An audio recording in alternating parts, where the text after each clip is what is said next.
Right? And then the Romans eventually turned it that way up, and we had the letter A. Fascinating. It's actually we don't realise how much of history we carry with us every day. Let me see if I can find some other letters. Yeah. So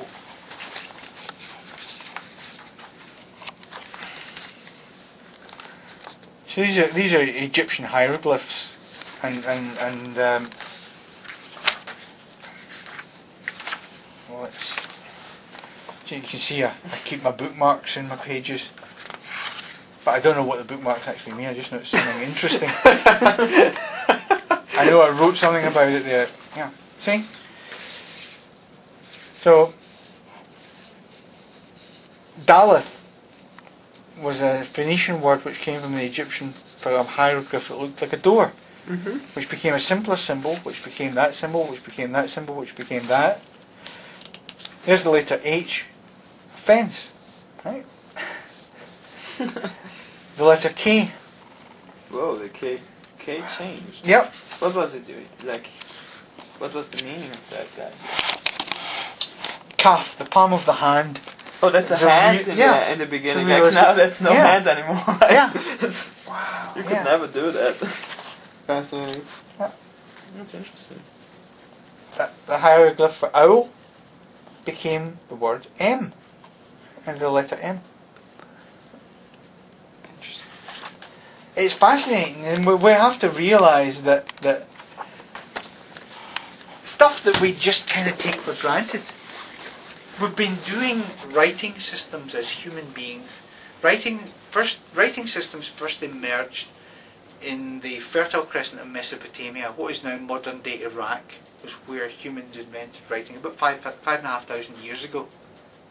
So is this before the Egyptians? Yeah. Or Yeah. Okay.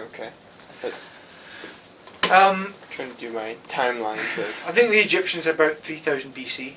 Okay, I thought they were more than that. So. I could be wrong. Okay. What do I know? I don't know. I could be wrong. I've been wrong before. I'll be wrong again. Yeah, we have all this history that we bring with us.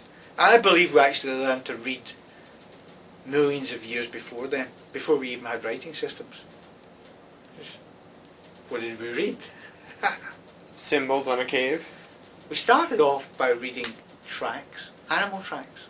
Oh, interesting. Let's go to the whiteboard again. There's something else to... Some letters that happen to be... Here's my theory, and I've run it past all kinds of linguists and cognitive psychologists, and everybody seems to think it makes sense. Right.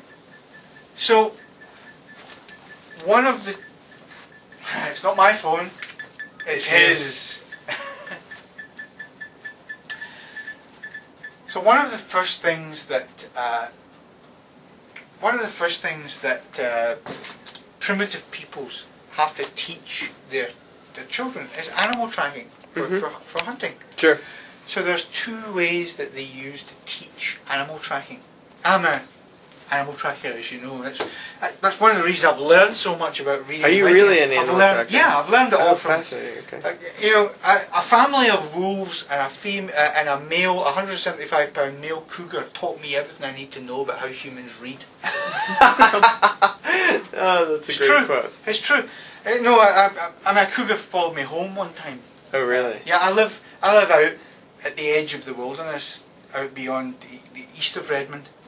Okay. And I found a place up behind my property, right in the wilderness, where a family of cougars was denning.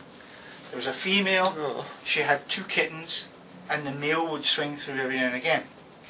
I didn't see them all. I I found their kitty scrapes, like your cat does. Except these were like 3 feet long. And the dumps had hooves in them and things like that. So it was obvious who it was. There was bones scattered all over the place.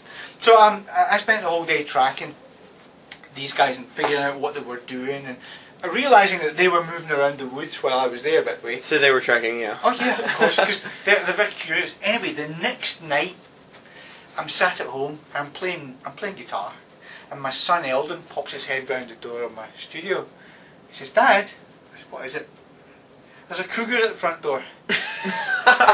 It was the male, the £175 male. He had backtracked me all the way from where he lived to my front door, just because he was curious and he wanted to know why I'd been spending so much time where he lived. And it was also sending a subtle message. Yeah, yeah. You know where I live, and I know where you live, right?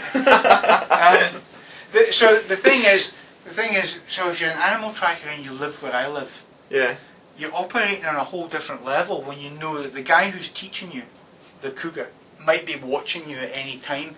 It puts you in a whole different place. Sure. It puts you back into the place where the people who did the tracking and the wilderness stuff in the beginning were. You're actually in the wild. You could get killed if you're not paying attention and you're not really there. Yeah. Right?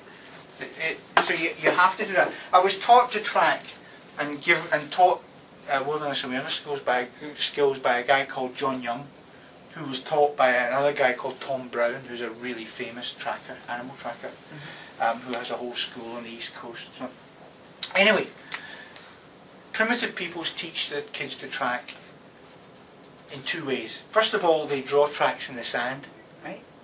And they teach them to tell the stories that go on the track. So when I've done this for C4 before, but you know, when a long-legged animal walks, because its back and front legs are the same length, its rear track lands in the same place as its front paw would have done, right? That's called direct register, and you can tell when an animal's moving faster than normal because the rears land in front of the fronts are moving slower than normal, and then you can figure out, you know, from tracks whether it turned its head and what it was looking at and what was going on. You can figure out if it turned its head? Yeah. Really? Yeah. Easy. Oh. Movement of the front two kind of off axis. Oh, it does like changing move weight. Yeah. You know, there's all kinds of things you can tell roughly what age an animal is, whether it's a male or a female, breadth of pelvis, so therefore breadth of the breadth of back legs, whether the female is pregnant or not. Because if she's pregnant, the belly swells and the rear feet turn out more and more, so you can tell how pregnant she is, how close she is to giving birth, whether it turned its head, what it was paying attention to. So John Young would take me into the woods and show me a whole story in the tracks. And then I realised, you know what, I'm reading. Now think about what happens. You're a primitive man and you've been used to drawing tracks in the sand and reading the stories in them. So then you say, well, you know, if I made a track like this, I've got a man, and maybe I'll give him a bow, and I make another track like this,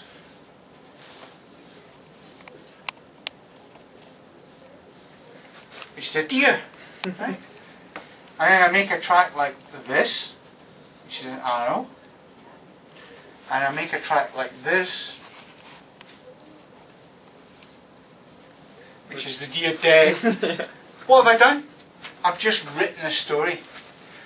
Now, go back to Oscar Ogg's book and look at... And just so you know, I am getting the flashing red that we may be out of battery, so... Primitive cave painting. In case we die quick. Let's see if I'm... Yeah, see? You can see how these things evolved. Right. So, you know, we have to... That's one of the things we have to realise. We have to realise that we carry the past with us. We carry millions of years of it with us.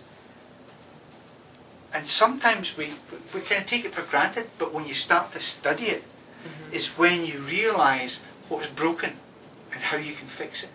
And that's kind of what I do more than anything else. You need the deep understanding of the basics to get like evolve to the next step. Sometimes you need to go right back to the woods. It's just you and your knife and whatever else is out there, right? To get yourself back into that mindset that we've all forgotten. You know, some of the I've filed I have like 21 Microsoft patents.